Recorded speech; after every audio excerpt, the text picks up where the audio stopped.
Hola chiquillos, yo soy Ricardo y hoy estoy aquí para compartir una palabra más con ustedes. Hoy nuestra palabra tiene que ver con la Arca de la Alianza, hoy nuestra palabra tiene que ver con la presencia de Dios y se llama cómo llevar la presencia de Dios en nosotros.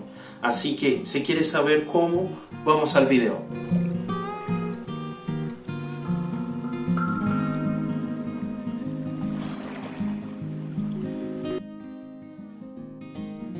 Bueno chiquillos, nuestra palabra de hoy, como yo dije, tiene que ver con el arca de la alianza, y tiene que ver con la presencia de Dios. Bueno, ¿qué tiene que ver una cosa con la otra? Primero que la Biblia representa la presencia de Dios en el medio de su pueblo en el Antiguo Testamento como el arca de la alianza, Entonces esta es la representación de la presencia de Dios en el medio del pueblo. ¿Y qué es el arca de la alianza? Si nosotros vamos ahí en Éxodo 25 del 10 al 16, nosotros vamos a ver qué es. La verdad es el arca de la alianza es una caja revestida de oro, con alzas para que se la pueda levantar y cargar, y ella fue construida en el desierto por el pueblo a los cuidados de Moisés. Él la construyó para que efectivamente ella representara en aquel tiempo el tabernáculo, en el tabernáculo representara la presencia de Dios en medio del pueblo. Ella tenía adentro, y hasta hoy, pero hoy está perdida, no se sabe dónde está, pero tiene adentro las tablas de la ley, las dos tablas de la ley que Moisés recibió en el monte, que representan la verdad, la ley de Dios. Ella tiene la vara de Aarón, que es la vara que Dios usó para representar la rebeldía del pueblo. Si tú quieres, busca ahí, tú vas a encontrar en internet el pasaje y todo. Entonces representa la reprensión de Dios, y tiene adentro también una porción de maná, que representa el cuidado de Dios con el pueblo. Entonces esto es lo que tiene adentro del arca de la alianza, y es lo que efectivamente representa la presencia de Dios, el cuidado, la reprensión, la ley de Dios, o sea, efectivamente la presencia de Dios en medio del pueblo. Es un pacto de Dios con el pueblo, representaba eso. Entonces hoy nosotros vamos a conversar sobre la forma correcta de llevar esta arca de la alianza. Hay una forma correcta de llevarla, y como ella representa la presencia de Dios, hay una forma correcta de llevar la presencia de Dios. Se lo vamos a mirar de estos pasajes de una forma figurada. Entonces me gustaría que para empezar a conversar respecto de eso, que pudiéramos abrir nuestras Biblias ahí en 1 de Crónicas 13. Vamos a leer del 1 al 4 y después vamos a leer el 15, 28. Dice así en mi Biblia. Después de consultar a los jefes de 1000 y de 100 soldados y a todos los oficiales, David dijo a toda la asamblea de Israel: si les parece bien y si es lo que el Señor nuestro Dios desea, invitemos a nuestros hermanos que se han quedado por todo el territorio de Israel, y también a los sacerdotes y levitas que están en los pueblos y aldeas, y que se unan a nosotros para traer de regreso el arca de nuestro Dios. La verdad es que desde el tiempo de Saúl no la hemos consultado. Y a la asamblea le agregó la propuesta y acordó que se hiciera así. O sea, ellos juntos, David y la asamblea del pueblo, decidieron juntos devolver el arca de la alianza a Jerusalén, a su ciudad, al local donde ella tenía que estar al medio del pueblo. Y 1 de Crónicas 15, 28 va a decir: así que entre vítores y al son de cuernos de carnero, trompas, címbalos, arpas y liras, todo Israel llevaba el arca del pacto del Señor. Entonces quiere decir, al final del capítulo 15, entonces efectivamente logran hacerlo, llevar el arca, traer el arca para Jerusalén, para el medio del pueblo. Bueno, vamos a entender qué pasa ahí, porque el arca, la verdad, como yo dije al comienzo, ella la verdad ella en la verdad es un símbolo que Dios le mandó al pueblo de Israel que lo construyera para representar a él en medio del pueblo. ¿Ya? Entonces, si es de esta forma, ¿por qué entonces están devolviendo el arca, volviendo a traer el arca de otro lado? ¿Ya? ¿Por qué el arca no está más ahí? Lo que pasa es que si nosotros vamos a mirar en la historia de Israel, más específicamente ahí en 1 Samuel 4, del capítulo 4 al 8, pero bien específicamente el capítulo 4 del 1 al 11, nosotros vamos a ver qué pasa, que la verdad se pierde el arca, ellos pierden el arca. ¿Por qué? Porque la verdad ellos están peleando con los filisteos, ¿ya? Ellos están en una guerra con los filisteos y pierden, la verdad, una batalla. Y me parece, porque ahí está empezando un tiempo de corrupción en medio del pueblo, y si uno se pone a leer el texto que mencioné de 1 Samuel, me parece que efectivamente Dios no le quería dar la victoria ahí. Y casi como que queriendo obligar la presencia de Dios a estar con ellos en batalla para que ellos pudieran vencer esta batalla, ellos deciden sacar del lugar donde tenía que estar el arca, ¿ya? Y la llevan para el medio de la pelea y para el medio de la batalla. Lo que pasa al final es que ellos pierden la batalla y los filisteos se quedan con el arca, ¿ya? Entonces ella se va con ellos. Y ahí el arca se queda un tiempo en medio de los filisteos, pasando de ciudad en ciudad, porque lo que pasa es que como Dios tampoco quería que quedara con los filisteos el arca, entonces cada local donde va, en medio a ellos, a este pueblo, hay una maldición que empieza a pasar. Son infestaciones de rata, tiene en algunas ciudades tumores, pasa muchos problemas para ellos. Entonces ellos deciden devolver a Israel el arca de la alianza, ya el arca del Señor, deciden devolverlo. Entonces lo ponen en un carro de bueyes y lo devuelven. Y cuando llega a la ciudad que hace frontera con Israel, y el pueblo de Israel percibe que está llegando el arca, ellos hacen entonces sacrificios, adoran a Dios y la ponen sobre una piedra, hacen un altar ahí donde ha llegado el arca. Pero en la verdad esta parte del pueblo no tenía mucho conocimiento de cómo manejar con el arca. Y ellos tienen curiosidad, deciden de cabezones abrir el arca para ver qué hay dentro. ¿Ya? Entonces en esto se muere un montón de gente porque no es de esta forma de manejar el arca. Entonces se decide llevar el arca a una ciudad que es cercana a este lugar, que se llama Kiriat Jearim, ¿ya? Y esta ciudad entonces se queda siendo el local del arca por un tiempo, y se pone una familia para cuidar, con un jefe para cuidar ahí de lo que pasa. Bueno, eso todo pasa en el tiempo de los juicios, antes de que Israel tenga un rey. Pero cuando Samuel está más adulto ya tiene sus hijos, el pueblo comienza a percibir que los hijos de Samuel no están siguiendo los pasos de Samuel, ¿ya? Y el pueblo tampoco quiere tratar directamente con Dios las cosas porque tiene miedo, la verdad, porque Dios siempre va a estar correcto y nosotros siempre vamos a estar equivocados. Entonces ellos no querían tratar con Dios, entonces ellos le piden a Samuel que le pida a Dios y que ponga un rey sobre Israel. Entonces ahí nosotros tenemos el primer rey de Israel, que es Saúl, en esta situación.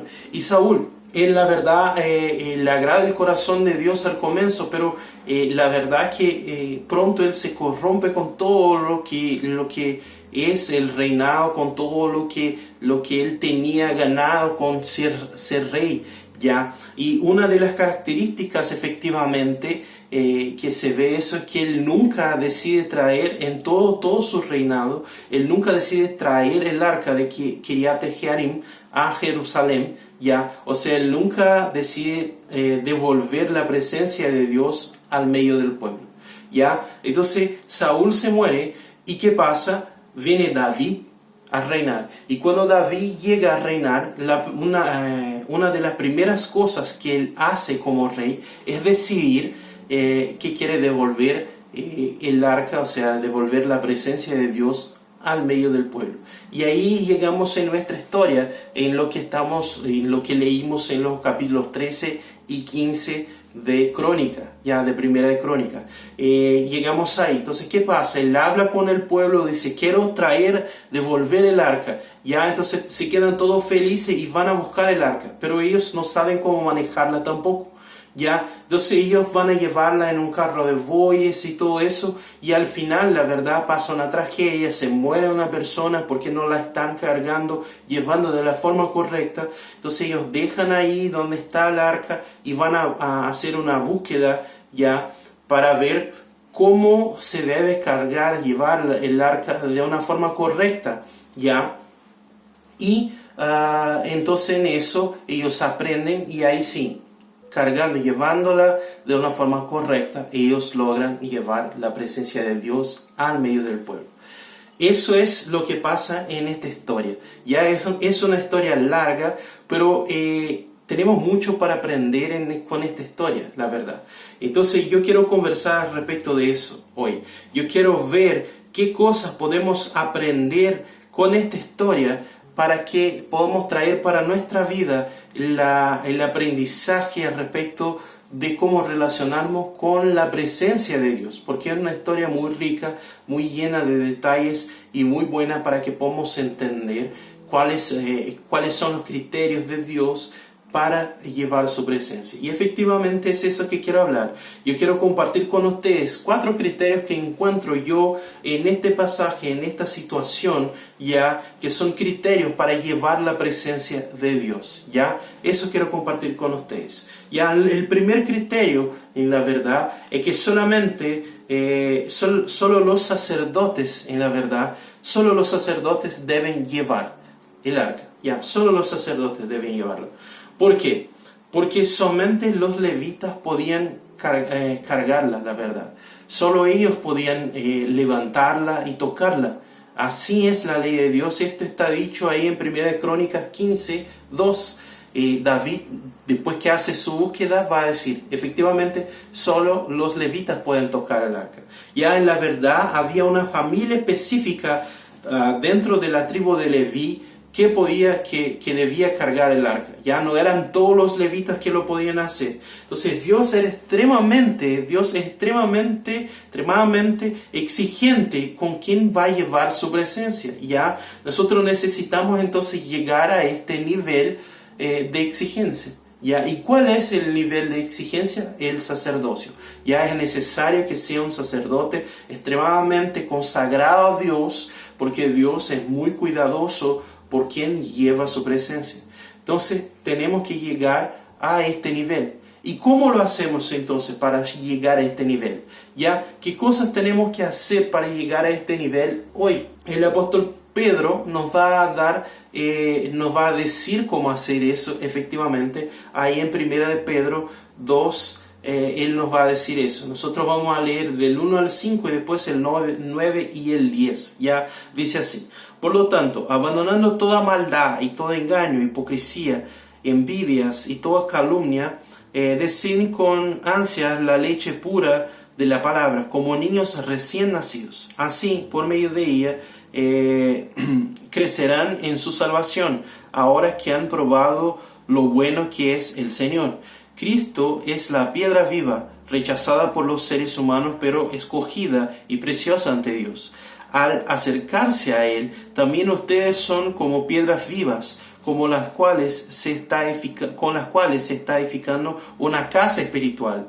De este modo llegan a ser un sacerdocio santo para ofrecer sacrificios espirituales que Dios acepta por medio de Jesucristo. Ahora el 9 y el 10 va a decir: pero ustedes son linaje escogido, real sacerdocio, nación santa, pueblo que pertenece a Dios, para que proclamen las obras maravillosas de aquel que los llamó de las tinieblas a su luz admirable. Ustedes antes ni siquiera eran pueblo, pero ahora son pueblo de Dios. Antes no habían recibido misericordia, pero ahora ya la han recibido. Eso nos dice Pedro. ¿Y qué quiere decir eso entonces? ¿Cuáles son los criterios efectivamente entonces para que lleguemos al nivel de ser sacerdotes? ¿Ya? Primero, tener una conducta que compruebe que creemos realmente en Jesús como Salvador. El apóstol Pedro empieza diciendo ahí que nosotros tenemos que abandonar toda la maldad, todo el engaño, hipocresía y todo eso que él va a decir. Tenemos que cambiar nuestro modo de vida, porque si creemos en Cristo, le copiamos como él vivía. Y nosotros tenemos que copiar entonces a Cristo. Y exactamente él es el sacerdote, el sumo sacerdote. Entonces, si nosotros queremos llegar al sacerdocio, tenemos que copiarle a él en su sacerdocio. Ya, la otra cosa que vamos a ver ahí entonces es que nos alimentemos del alimento espiritual. ¿Qué es la palabra? ¿Qué es la oración? Acá él va a decir la leche de la palabra. Él va a decir, tenemos que alimentarnos con la palabra y con la palabra vive en nosotros. ¿Ya? Entonces eso necesitamos estar alimentados con la palabra, con el alimento espiritual que viene de la parte de Dios. Bueno, y al final que seamos la casa de Dios, ¿ya? Él va a decir que Jesús entonces es una piedra, ¿ya? Y nosotros creemos en Él, somos una piedra viva también. Entonces, ¿qué quiere decir Él? Que efectivamente, cuando Él viene a vivir en nosotros nos vamos a volver lo mismo que Él. Entonces, eso está diciendo. Entonces, Pedro aquí nos habla a nosotros que nosotros vamos a ser una nación de sacerdotes. Ya va a decir, linaje escogido, real sacerdocio, nación santa, pueblo que pertenece a Dios. Entonces vamos a ser una nación de sacerdotes. ¿Ya? ¿Qué eso quiere decir? Que vamos todos a ser pastores, que vamos a ser todos sacerdotes, que vamos todos a vivir de solamente pregar el evangelio, no van a haber más abogados, profesores, médicos. No es esto que quiere decir. No es que nosotros vamos a volvernos sacerdotes en el oficio del sacerdote, ya, en la profesión del sacerdote, y sí que tenemos que volvernos sacerdotes en la consagración del sacerdote, ya, en aquello que el sacerdote es consagrado a Dios, ya. Entonces nosotros debemos buscar sermos sacerdotes para poder cargar, para poder llevar la presencia de Dios. Este es el primer criterio que veo para cargar la presencia de Dios, es que debemos volvernos sacerdotes. ¿Ya? El segundo criterio, que también es interesante, es que el arca, ella debe ser cargada en los hombros.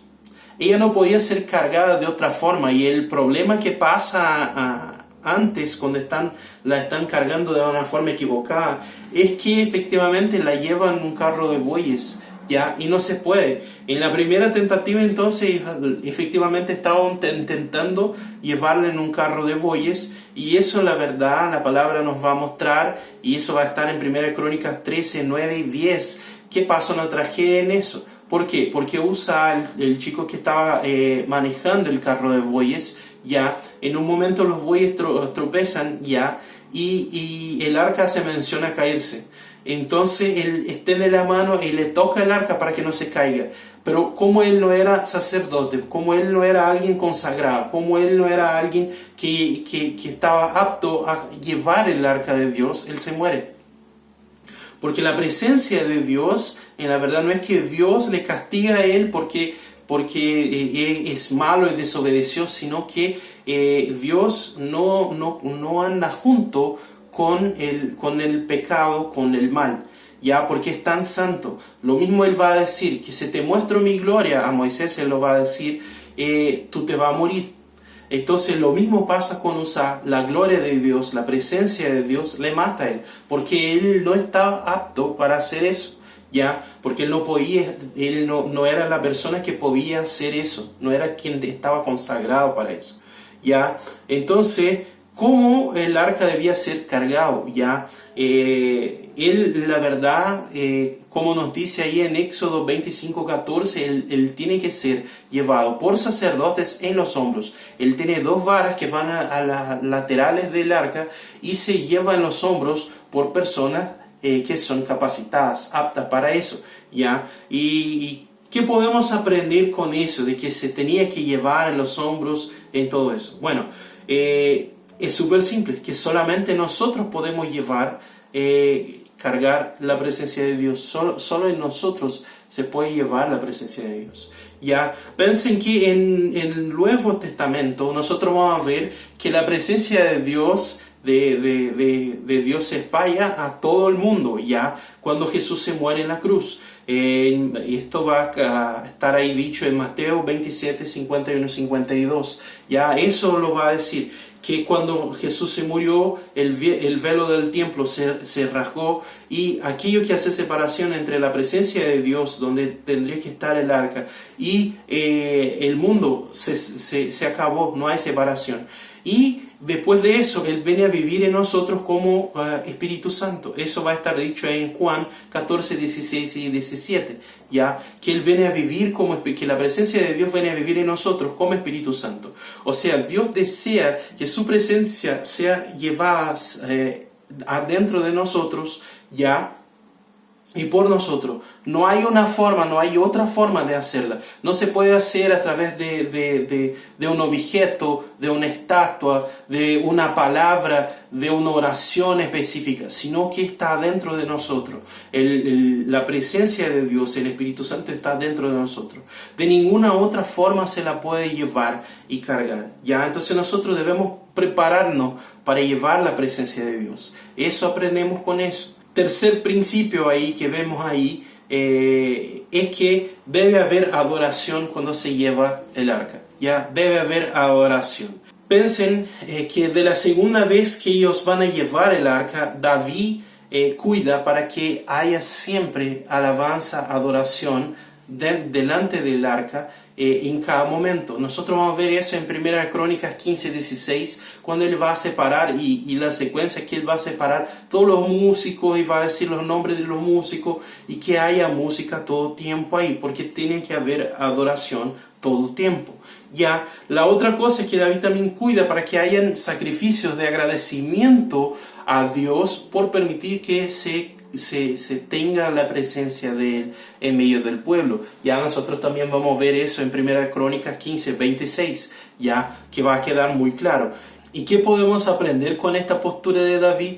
Bueno, primero, que en nuestra vida tiene que haber adoración, tiene que haber alabanza todo tiempo. En este punto es importante decir que adoración es mucho más que una música, que alabanza es mucho más que una música, ¿ya? Y que aquello que hablamos, que esta canción que nosotros cantamos solamente es válida como adoración si eso es verdad en nuestra vida. Porque adoración, la verdad, es un estilo de vida, ¿ya? Yo adoro a Dios cuando hago las cosas pensando en Él y en su voluntad. Yo honro a Dios cuando honro sus palabras, su nombre y todo eso. Entonces yo adoro a Dios de esta forma. Y cuando cantamos canciones que son concordantes con esta adoración que hay en nuestra vida, entonces ahí estamos adorando a Dios, ¿ya? Entonces de esta forma adoramos a Dios, ¿ya? Y segundo, que nuestra vida tiene que estar llena de sacrificios de agradecimiento. Eso Pablo va a decir en Romanos 12:1, que va a decir ahí: por lo tanto, hermanos, tomando en cuenta la misericordia de Dios, les ruego que cada uno de ustedes en adoración espiritual ofrezca su cuerpo como sacrificio vivo, santo y agradable a Dios. Yo en muchas palabras he leído este pasaje porque es un pasaje fundamental para nosotros como cristianos, y es efectivamente lo mismo que Pablo está diciendo. Eso quiere decir que diariamente debemos vivir por Dios y por su voluntad, y no por la nuestra, no por mi voluntad, por lo que yo quiero hacer, sino que buscar la voluntad de Dios y vivir por ella, ¿ya?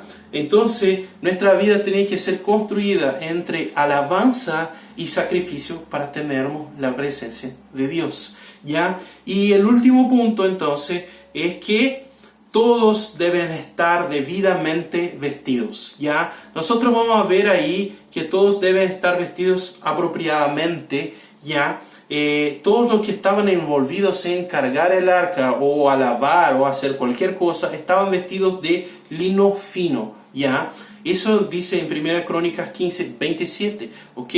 ¿Por qué todos estaban vestidos de lino fino? ¿Ya? Porque el lino fino en la palabra Él representa justicia, Él representa pureza, Él representa santidad.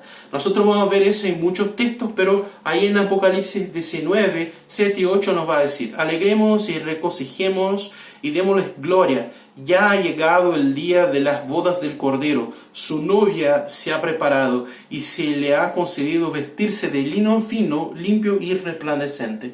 En una otra versión va a decir qué es la justicia de los santos. Ya va a decir exactamente eso.